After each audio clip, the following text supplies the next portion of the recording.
we have had a very constructive meeting of the EU-Moldova Cooperation Council, which is an anniversary one, being the 15th reunion in this format since the official entry into force of the Partnership and Cooperation Agreement.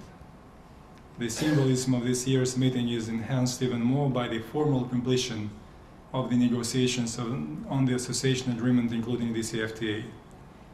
We also would like to praise the professionalism of both negotiating teams that have successfully concluded an agreement that will bring Moldova much closer to the achievement of its European integration objective. We are engaged in an intense cooperation with the EU, aiming at initiating of the association agreement at the next Eastern Partnership Summit that will take place in Vilnius on 29th of November this year, and then at the subsequent signing of the agreement. Of course, we want it to happen as soon as possible. The meeting was the most useful stock-taking exercise that allowed us to review the current state of play in our bilateral relations, pointing out the main achievements, but also areas where further progress is needed. The Moldovan government remains engaged in pursuing an ambitious reform agenda in conformity with the governmental activity program targeting concrete benefits for its citizens in a consolidated democratic environment.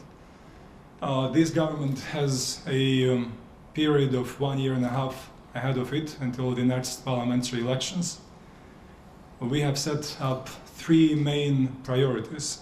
Number 1 is creation of jobs.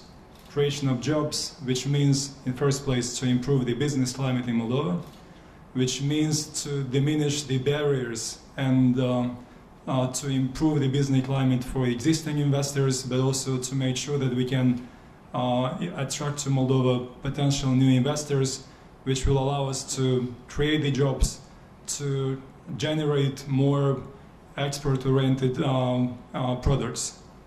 The second objective, of course, is fighting corruption.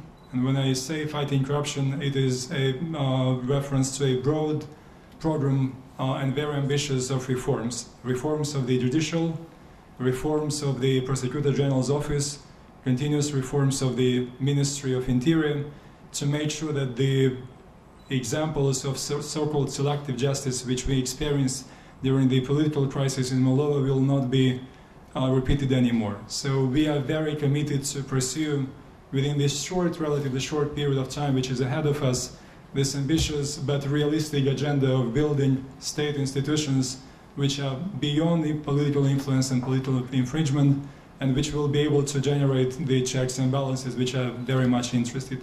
And of course this objective, again, ambitious but not impossible, we will pursue together with our friends and partners from the European Union and its institutions.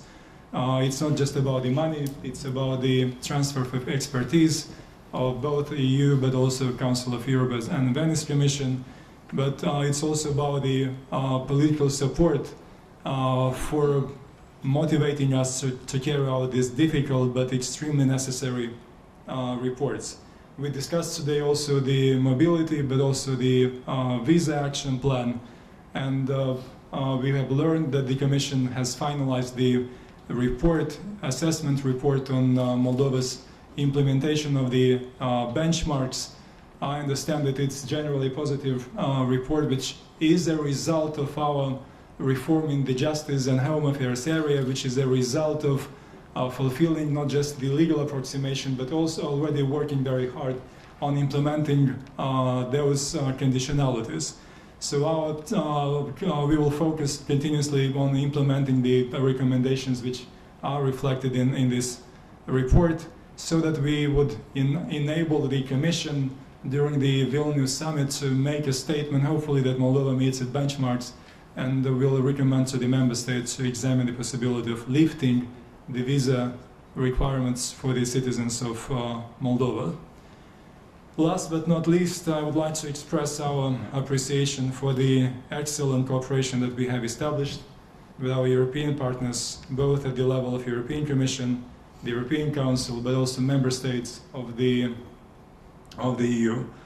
Since we are living the last days of the Irish presidency, I want to use this opportunity to express our deep gratitude to Irish government, to you personally, Madam Minister, for the excellent job, for the focus kept on the region and on Moldova, helping us together with Commissioner Füle to overcome the crisis, which shows again the relevance of the European Union and of our cooperation for the political actors, but also for the citizens of Moldova, and moving us forward to the path of no return, or otherwise to the path of irreversibility. Thank you very much.